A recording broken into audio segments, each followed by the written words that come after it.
ఉమ్మడి ఆంధ్రప్రదేశ్లో పార్వతీపురంలో సబ్ కలెక్టర్గా ఉద్యోగ జీవితాన్ని ప్రారంభించి రిజర్వ్ బ్యాంక్ గవర్నర్గా, అదేవిధంగా prime minister economic advisory council సభ్యులుగా చేసినటువంటి దువ్వూరి సుబ్బారావు గారు మనతో పాటు ఉన్నారు. వారు తమ అనుభవాలని జస్ట్ ఏ మెర్సనరీ ఒక పుస్తకం ద్వారా వ్యక్తం చేశారు. ఈ పుస్తక ఆవిష్కరణ ఈరోజు గీతం యూనివర్సిటీలో జరిగింది. వారు మనతో పాటు ఉన్నారు, దువ్వూరి సుబ్బారావు గారు. వారి అనుభవాలు ఏ విధంగా తెలుసుకునే ప్రయత్నం చేద్దాం. చెప్పండి సార్, ఈ జస్ట్ ఏ మెర్సనరీ పుస్తకం రాయడానికి పురుగొల్పిన అంశాలు ఏంటి మీకు? నేను రిజర్వ్ బ్యాంక్ నుంచి దిగిపోయిన 3 సంవత్సరాలకి నా రిజర్వ్ బ్యాంక్ అనుభవాల గురించి ఒక పుస్తకం రాశాను, who mood my interest rate అని చెప్పేసి. ఆ బుక్ చదివిన చాలామంది, ముఖ్యంగా యంగ్స్టర్స్, యువత, మీరు ఆర్బీఐ గురించి రాశారు, మీ ఆర్బీఐ అనుభవాల గురించి రాశారు, కానీ మీరు 35 సంవత్సరాలు ఐఏఎస్లో కూడా చేశారు కదా, ఆంధ్రప్రదేశ్ ప్రభుత్వంలోను, కేంద్ర ప్రభుత్వంలోను, వరల్డ్ బ్యాంక్లోను, దాని గురించి కూడా రాయకూడదా అన్నారు. అంటే నాకు రాయాలని అనిపించింది, కానీ కొంచెం సందేహాలు వచ్చాయి. రాయగలనా, నా అనుభవాలు ఎవరికైనా ఇప్పుడు వాళ్ళకి ఇంట్రెస్టింగ్గా ఉంటాయా, నేను ఎప్పుడో పాతకాలం వాడిని కదా అనిపించింది. కానీ వాళ్ళు ఎంకరేజ్ చేయడం మూలంగా ఈ పుస్తకం రాశాను. అది ఇవాళ గీతం యూనివర్సిటీలో రిలీజ్ అయింది. ఇది ముఖ్యంగా నా 35 సంవత్సరాలు ఐఏఎస్ ఆఫీసర్గా నా అనుభవం. ఆ సబ్ కలెక్టర్ పార్వతీపురం mid-1970s. అక్కడి నుంచి నేను కేంద్ర ప్రభుత్వంలో ఫైనాన్స్ సెక్రటరీగా 2008 వరకు ఉన్నాను. ఆ 35 సంవత్సరాలు ఈ బుక్లో రాశానన్నమాట. 2008 నుంచి 2013 వరకు మీరు రిజర్వ్ బ్యాంక్ గవర్నర్గా చేసినప్పుడు ఆర్థిక సంక్షోభ ప్రపంచవ్యాప్తంగా, దేశవ్యాప్తంగా ఉన్న సందర్భంలో మీరు రిజర్వ్ బ్యాంక్ గవర్నర్గా ఉన్న సమయంలో మీకు రాజకీయంగా ఒత్తిడులు ఏమన్నా ఎదురయ్యాయి? ఒత్తిళ్ళని మీరు అంటారు, కానీ దానికి వేరే పదం నాకు తెలియదు. కానీ ఉద్యోగరీత్యా కొన్ని టెన్షన్స్, డిఫరెన్సెస్ ఆఫ్ వ్యూ గవర్నమెంట్కి, ప్రభుత్వం మధ్య, ఆర్బీఐ మధ్య అది ఉండడం చాలా సహజం. ఎందుకంటే వాళ్ళు చేస్తున్న బాధ్యతలను బట్టి, వాళ్ళకి ఇచ్చిన బాధ్యతలను బట్టి టెన్షన్స్ ఉండడం సబబు. ఆ టెన్షన్స్ ఎలా రిసాల్వ్ చేసుకుంటున్నారనేది ముఖ్య విషయం అన్నమాట. అది నాకంటే ముందు టైంలో ఉంది, నా టైంలో ఉంది, నా తర్వాత కూడా ఉండండి అన్నమాట ఆ ఒత్తిళ్ళు. ఇటీవల మీరు ఏంటి పాలకులు కావచ్చు, పొలిటీషియన్స్ కావచ్చు, ఇచ్చేటువంటి ఉచితాలు మీద ఏదైతే ఉందో, సంక్షేమ పథకాలకు సంబంధించి ఉచితాలకు సంబంధించి దాని మీద కామెంట్ చేశారు. ఉచితాలు మీద మీ యొక్క అభిప్రాయం ఏంటి సార్? అదే ఉచితాలు ఇవ్వద్దంటారా, ఇట్లా దాని అభిప్రాయం? అంటే మనలాంటి దేశంలో చాలామంది పేద ప్రజలు ఉన్నారు. కొన్ని ఉచితాలు ఇవ్వాలి, తప్పదు. కానీ దానికి ఒక పరిమితి ఉండాలి, ఒక లిమిట్ ఉండాలి. ఎందుకంటే ఇప్పుడు ఉచితాలు ఇస్తూ ఉంటే అది ఎక్కడి నుంచి వస్తుంది ఆ డబ్బు ప్రభుత్వాలు అప్పులు చేస్తున్నాయి, అప్పులు చేసి ఉచితాలు ఇస్తున్నాయి.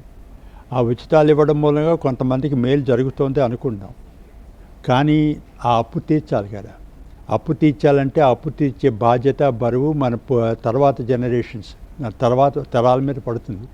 సో ఇప్పుడు పన్నులు ఎత్తేసి, ఇప్పుడు అప్పులు ఎత్తేసి, ఇప్పుడు ప్రజలకి ఇస్తూ ఉంటే తర్వాత ముందు ఈ అప్పులు ఎలా తీరుస్తూ ఉంది? ప్రజలకు ఏమిటంటే, నేను చెప్పాను, కొన్ని ఉచితాలు ఉండాలి, కానీ దానికి ఒక పరిమితి ఉండాలి. చాలామంది ప్రజలు ఏమిటనుకుంటారు, ఏదైనా ఉచితం గవర్నమెంట్ అనౌన్స్ చేస్తే అది అది ప్రభుత్వానికి వాళ్ళకి మధ్యన అనుకుంటారు. ఫర్ ఎగ్జాంపుల్, ప్రభుత్వం మేము ఆటో డ్రైవర్స్ అందరికీ ఉచితంగా నెలకి 1000 రూపాయలు ఇస్తున్నాం అనుకుంటే, ప్రజలందరూ ఏమిటనుకుంటారు, ఏదో గవర్నమెంట్కి ఆటో డ్రైవర్స్కి మధ్యన ఉన్న విషయం, కానీ మాకేం సంబంధం లేదనుకుంటారు. అది నిజం కాదు. ఎందుకంటే ఆ ప్రభుత్వం ఏదైతే డబ్బు ఖర్చు పెడుతుందో, ఆ డబ్బు ఖర్చు పెట్టడం మూలంగాను, ఆ అప్పు ఎత్తడం మూలంగాను నా మీద ఉంటుంది ప్రభావం. అంచేత ఉచితాల వల్ల దానికి కాస్ట్స్ ఏమిటి, దాని బెనిఫిట్స్ ఏమిటి, ఈ అప్పు తీర్చేది ఎలాగా, ఇప్పుడు ఈ ఒక సెక్షన్కి మేలు జరుగుతూ ఉంటే ఆ భారం ఎవరి మీద పడుతోంది, అదన్నా ఇవన్నీ పరిశీలించి ఒక వైట్ పేపర్ కనుక పబ్లిష్ చేస్తే ఒక డిస్కషన్ జరుగుతుంది. అప్పుడు ఒక లిమిట్స్ ఉంటే అందరికీ మంచిదని నేను అనుకుంటున్నాను. ముఖ్యంగా మీరు అన్నట్టుగా ఈ ఉచితాలు అనేది ఉండాలని కోరుతున్నారు. అదే కదా, ఎవరికి ఉండాలి వాళ్ళకే ఉండాలి అని చెప్తున్నారు. అదే ఈ ఉచితాలకు సంబంధించి నియంత్రించిన ఒక వ్యవస్థ అనేది ఉండాలి మీరు కోరుకుంటారు ఏమన్నా? ఉచితాలు ఉండాలండి, కానీ పరిమితిలో ఉండాలి. నియంత్రించే వ్యవస్థ ఇంతవరకు మనకు కనపడలేదు. ఎందుకంటే చాలా వ్యవస్థలు ఉన్నాయి మనకు. ముఖ్యంగా అసెంబ్లీలో కానీ, పార్లమెంట్లో కానీ వీటి మీద డిస్కషన్ జరగాలి.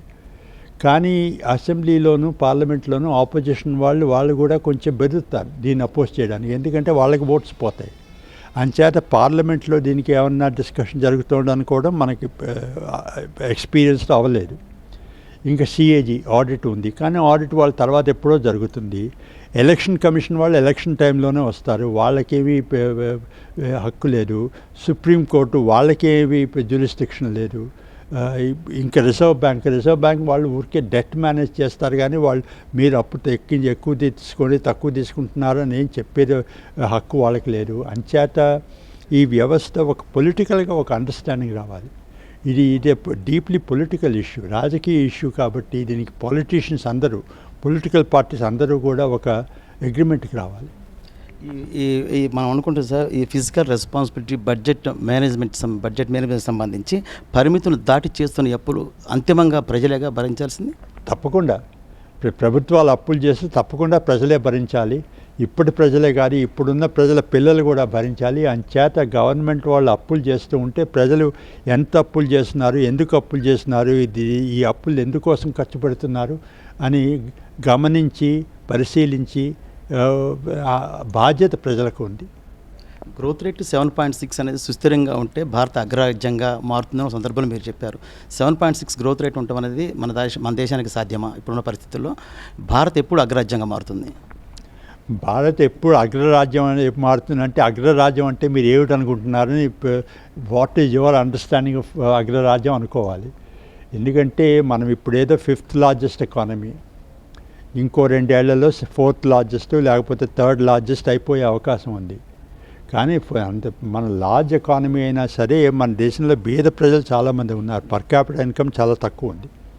అంచేత మనం అగ్రరాజ్యం అవ్వాలి అంటే ముఖ్యంగా గ్రోత్ని యాక్సలరేట్ చేయడమే కాకుండా ఈ గ్రోత్ వల్ల వచ్చే ఫలితాలు ప్రజలకు అందరికీ కలగాలి, అది ముఖ్యం.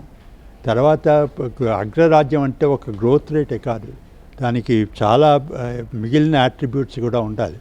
Rule of law, accountability, governance, institutions, ఇవన్నీ ఉంటేనే కానీ మన అగ్రరాజ్యం అయిపోలేము. ఇది పరిస్థితి. ఉచితాల మీద నిన్న చేసిన కామెంట్ మీద క్లారిటీ ఇస్తూ, అదేవిధంగా భారత్ అగ్రరాజ్యంగా మార్పు చెందాలంటే చాలా అంశాలు పరిగణలోకి తీసుకోవాల్సి ఉంటుందని కూడా దువ్వూరు సుబ్బారావు గారు చెప్తున్నారు. కెమెరా పర్సన్ వినోద్తో పివి రావు, 10 టీవీ, గీతం యూనివర్సిటీ నుంచి.